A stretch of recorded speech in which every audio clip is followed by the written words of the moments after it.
दर्शकबिन नमस्कार, तपाईहरु हेर्दै हुनुहुन्छ सिएनटी 24 आवर्स। पछिल्लो 24 घण्टामा देशभर भएका मुख्य समाचारहरूलाई हामी यति बेला समेट्ने गर्दछौं।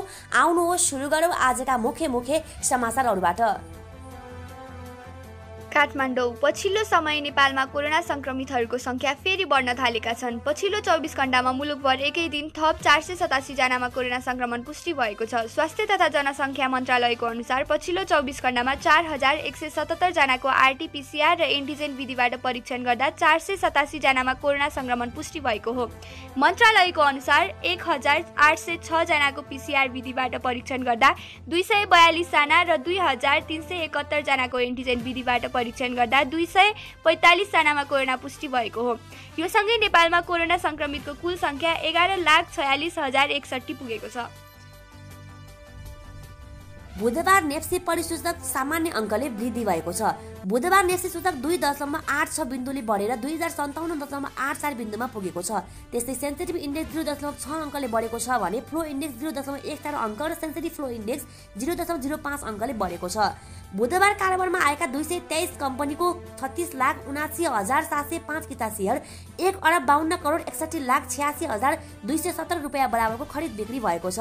बुधबार सामान्य अङ्कले नेप्से बढेसँगै मन्दा किने हाइड्रो पावरको सेयर मूल्यमा सकारात्मक सेन्सिटिभ लेभल कारोबार भएको छ। आगामी सेप्टेम्बर पहिलो साता अस्ट्रेलियाको ब्रिस्बेनमा म्युजिक मेला आयोजना हुने भएको छ। सेप्टेम्बर 6 तारिकमा हुने मेलामा 1974 एडी युवा गायक विक्रम बराल लगायतले प्रस्तुति दिने आयोजक सी इभेन्ट्सका सन्तोष कुँवरले जानकारी दिए। रहेको चर्चित नेपाली ब्यान्ड 1974 एडीका सदाबहार गीतहरू परेलीमा लुकाई राखन, यो मन त मेरो नेपाली हो, चौबन्दी चोली जस्ता बोलका गीतहरूले ब्रिस्बेनका नेपाली दर्शकको मन जित्ने आयोजक सी इभेन्ट्सका अच्युत अधिकारीले दावी गरे। यसबाहेक युवा गायक विक्रम बराल र चर्चित डीजेहरूले यस पटक क्वीन्सल्यान्ड तताउने पक्का छ। काठमाडौँ महानगरपालिकाले नक्सा पास नगरी बनाएको काठमाडौँ मलको संरचना भत्काएको छ। महानगरपालिकाले बुधबार सुन्दरामा रहेको काठमाडौँ मल स्थित नक्सा पास बिना बनाएका संरचनाहरू डोजर लगाएर भत्काएको हो।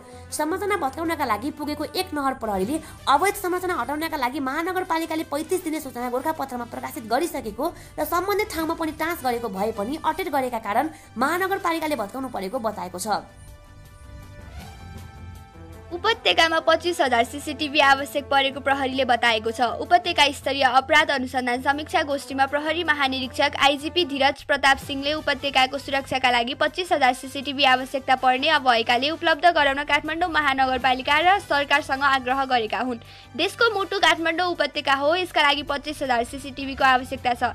यहाँहरूले उपलब्ध गराइदिन पर्यो, आइजिपी सिंहले गोष्ठीमा भने। यसमा विशेष ध्यान दिन महानगरपालिकालाई आग्रह गर्दछु। संसदीय समितिले पूर्व तयारीका सम्पूर्ण कार्यहरू सम्पन्न गरेर मात्र पूर्व पश्चिम राजमार्गको कामलाई अघि बढाउन सरकारलाई निर्देशन दिएको छ। संघीय संसद प्रतिनिधि सभा अन्तर्गतको विकास तथा प्रविधि समितिको बुधबार सिंहदरबारमा बसेको बैठकले नारायणघाट बुढोल सडक खण्डमा देखिएको समस्या नदोडिने गरी पूर्व तयारीको सम्पूर्ण कार्य सम्पन्न गरेर मात्रै राजमार्गको काम अघि बढाउन भौतिक तथा पूर्वाधार यातायात मन्त्रालयलाई जानकारी दिएको हो। अभिनेता पल शाहको मुद्दा प्रतिवादीको तर्फबाट स्थगित भएको छ। नवलपुर जिल्ला अदालतमा विचाराधीन मुद्दा बुधबार प्रतिवादीको तर्फबाट स्थगित भएको हो।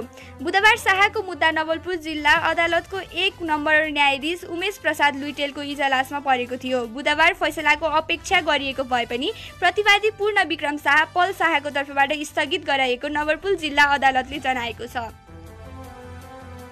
संसदीय समितिले पूर्व तयारीका सम्पूर्ण कार्यहरू सम्पन्न गरेर मात्र पूर्व पश्चिम राजमार्गको कामलाई अघि बढाउन सरकारलाई निर्देशन दिएको छ।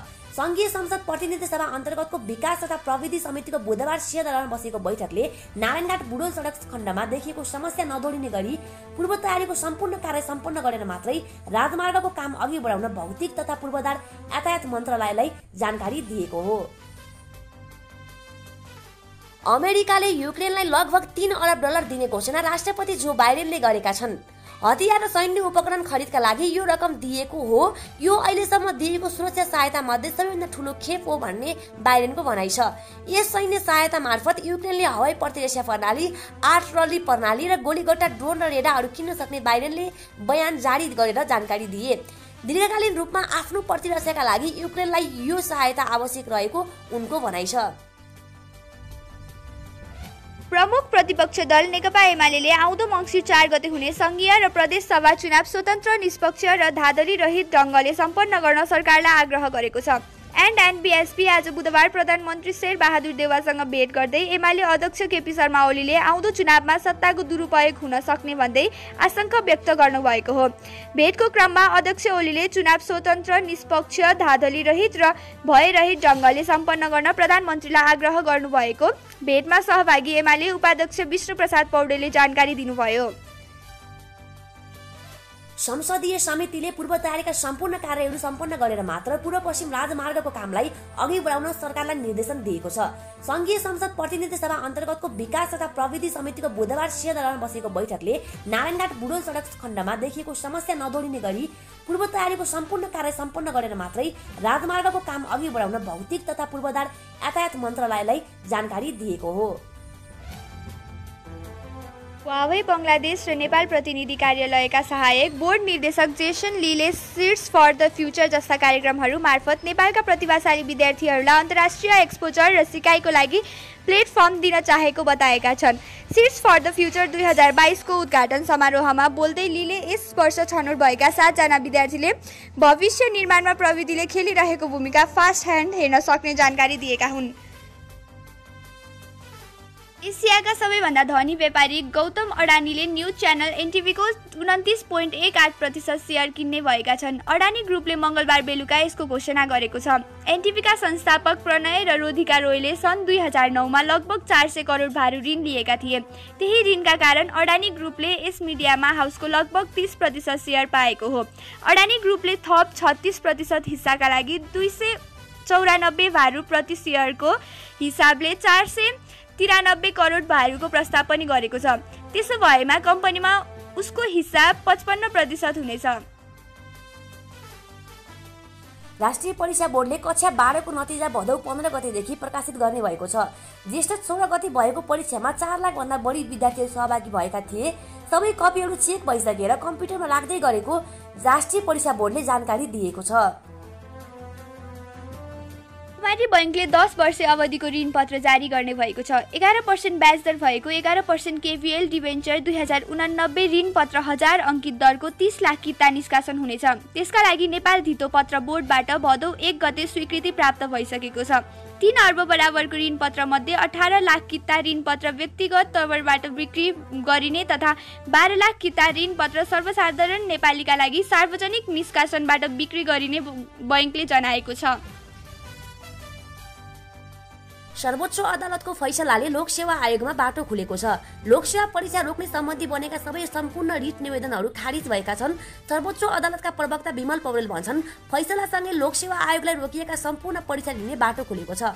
उनका अनुसार समायोजन विषयमा दरबन्दी भएको ठाउँमा मिलाउनु छ भने प्रदेशमा बढेका विवादहरू प्रदेशमै मिलाउनु पर्छ भन्ने उनको भनाइ छ। भारतीय प्लान्ट क्वारेन्टाइनको सूचीमा नेपाली जडीबुटी नसमेटिँदा बाँकीको नेपालगञ्जमै जडीबुटी थन्किएको छ। भारत निर्यात हुन नसकेपछि करिब 2000 टन जडीबुटी नेपालगञ्ज स्थित जडीबुटी व्यवसायी सङ्घमै थन्किएको हो।